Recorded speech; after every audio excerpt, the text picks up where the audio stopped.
Welcome back to the video lecture series for Introduction to the Art of Programming using Scala. In this video we continue working with XML and seeing how we can use it in Scala. So in the last video we took our code to the point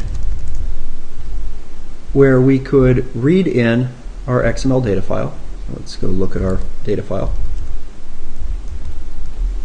Read in this file, and we read it into an array of case classes. And the idea is that we should have a number of options that the user can do that will allow them to add grades to students or add students into the class or whatever it is that we would want. We could either write this menu driven or we could write this as a GUI. But once they're done with it, they need to save back off the data into stored XML. So we want to see how we can do that in Scala. And so there's two parts to this. One is the saving itself, and it turns out that part is the easy part. If we look in the XML object,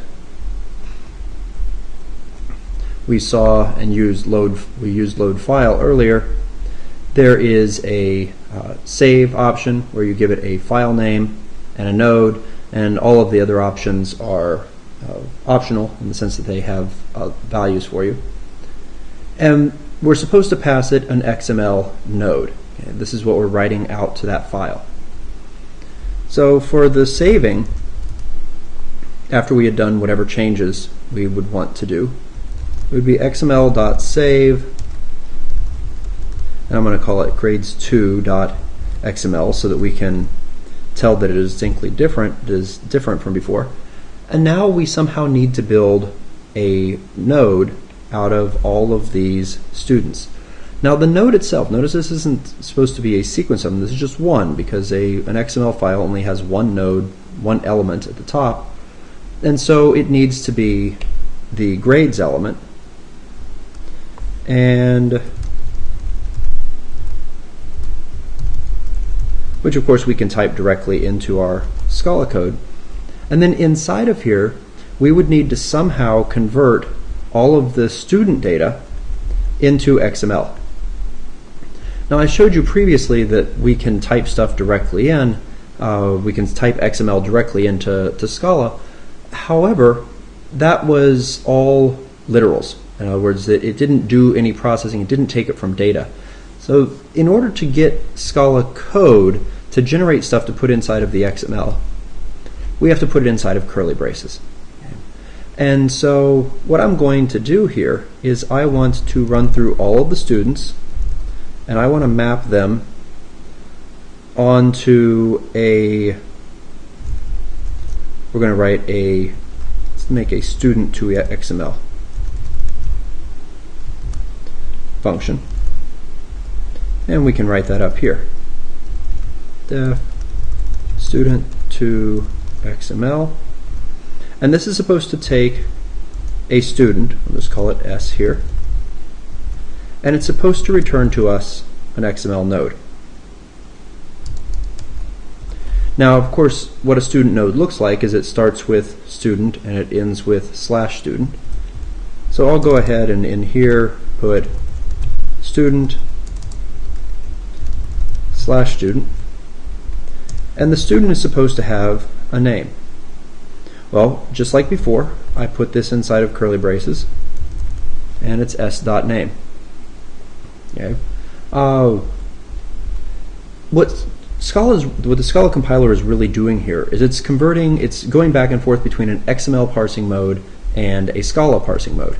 So once it sees this less than symbol here, and it says, oh, hey, you're typing in some XML, this is an element, when that goes into the XML mode. When it sees a curly brace, it jumps out of the XML mode and back to the Scala mode and parses whatever you have inside of there. And then once it closes the curly brace, it goes back to the XML mode. And these can be nested however you want. So you can go into XML mode and back out to Scala mode, and then inside of that Scala code you can produce more XML, which technically we're doing here because this code right here makes a call up to this, which jumps back into XML mode. And then inside of here it jumps back into Scala mode. Inside of each one of these students, so we set the name, we also need to put in code that will read all of the assignments, or that will write out all of the different grades that we have.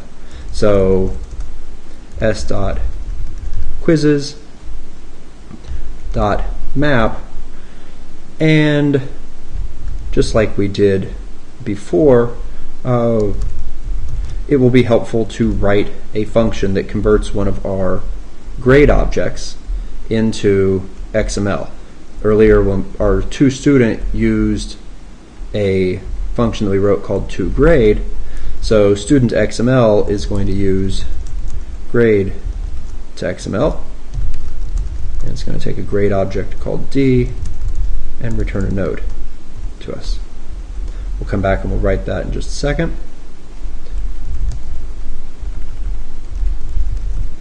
Tests.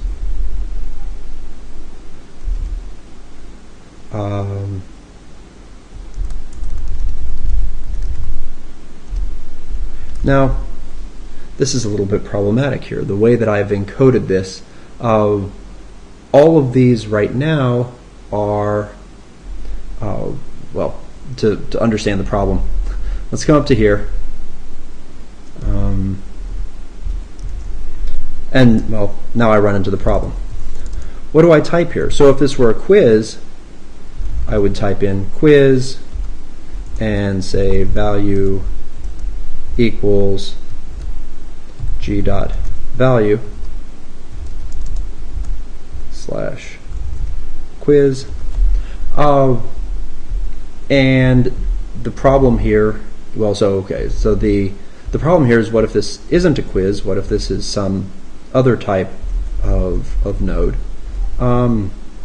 And at this point, there is a question of, it might make my life easier if I changed my format over here so that all of these were a grade and the quiz, test, assignment were an attribute in there. Otherwise, when I call grade to XML, I have to pass in information so that it knows which one to do. I'm going to go with that latter solution for right now. And in order to make that work,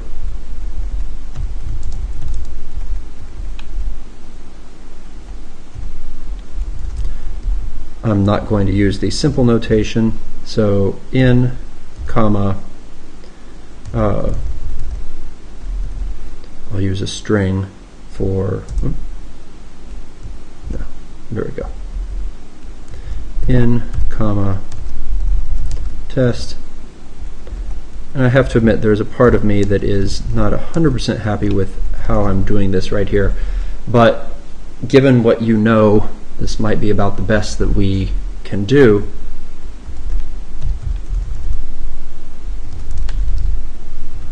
I'm going to match my type and have different cases.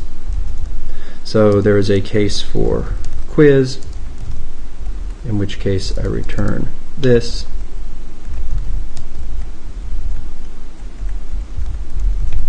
There's a case for test. And there is a case for assignment.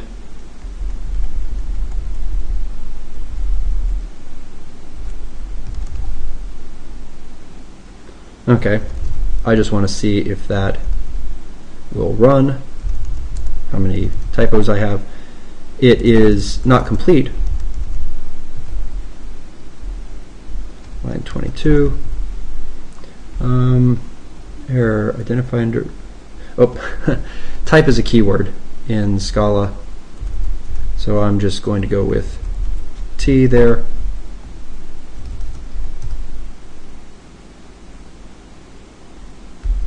And there we go, we have some errors. Actually, these errors are known errors. The message for them is very challenging to figure out what the heck's going on, though. It says error, overloaded method constructor, unprefixed attribute with alternatives, blah blah blah. Yeah, this error message might not make much sense, but it's giving it to us on our quiz and on the test and on the assignments. And the reason is because when you set an attribute value, the thing that you pass into here has to be a string. So I need to call toString on those ints. Odds are good that at some point, if you're writing out much XML, you will forget this step and you will get this horrible message, and hopefully just the fact that the message is that horrible will jog your memory as to what's going on there. Okay, line 47, not found value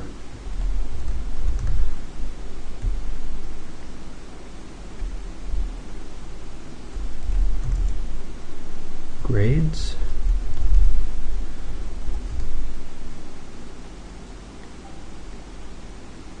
Okay. Now we should be able to look. So previously we didn't have a grades 2, now we do, and this is what it looks like. Notice that it doesn't have any comments, because that's the one thing that we haven't included. Now technically I didn't include in the case class the reading the one comment that I had associated with the student, so unless I put that in the code we're going to lose that. But each one of these, the quiz, the test, and the assignment, needs to have the code that will return something based upon whether or not we have a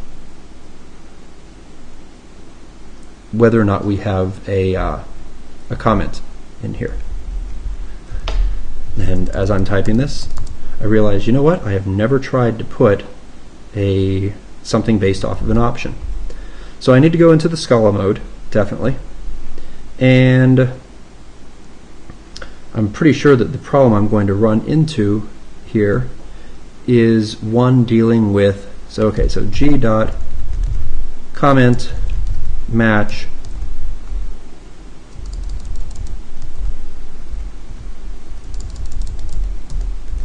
case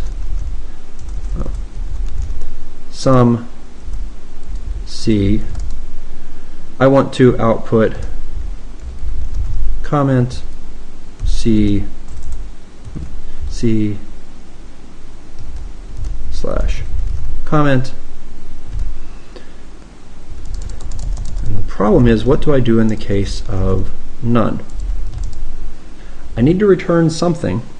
Scala is not going to like me if I don't. I can see what happens with the empty string, and I expect that will actually be a type error. Before I copy and paste this, we can illegal start of simple pattern. Oh, sorry, I've been working with students programming Haskell recently. In Haskell, those parentheses would not be there. Okay, well that ran. Let's go look at what happens on grades 2. Now, oh, here we go. This quiz actually has a comment on it, and it looks correct. Something that you might have noticed earlier with running these things. So notice this is the 4 or the 3, and it uses the ampersand, GT, and 4. If you look what it prints out, though, it actually uses the greater than. So Scala is doing the work of converting those things for you.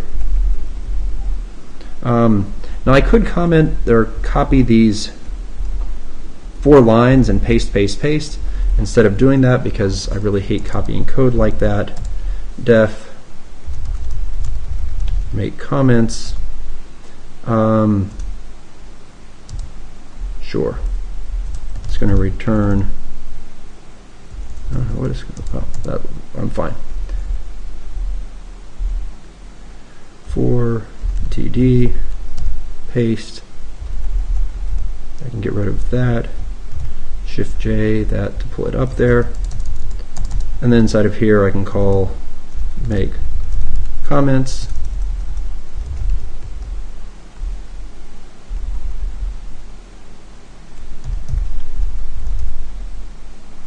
YY paste, paste, save. Let's see if we're good with that? Apparently not. Case assignment, what did I mess up? It's clearly inside of the make comments. Oh, I see why.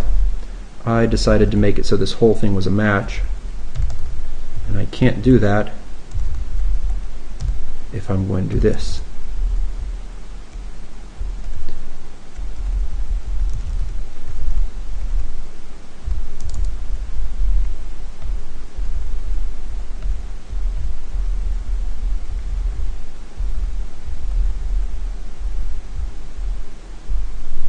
Okay.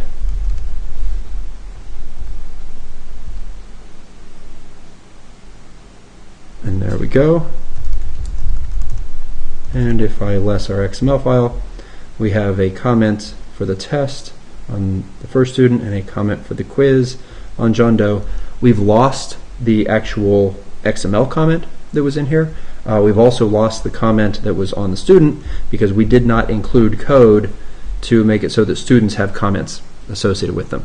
You could do that in the same way that we did here, make it so that it's an option string, but I didn't choose to do that, and it should be easy enough for you to extend what you've seen here to be able to do that. So that kind of gives you a basic idea of how to use XML in your code, how to load in XML and pull out the values and put them into case classes that then you could use inside of here. So if we had written previously a grading program that used flat text files, all of the logic of the grading program would have been exactly the same. We would have just had to change the stuff that wrote out to a flat text file to do what we did here, so it writes it out to an XML file, and then the loading code would have to change to this loading code so that it pulls things in. But by doing this, we get a lot of flexibility.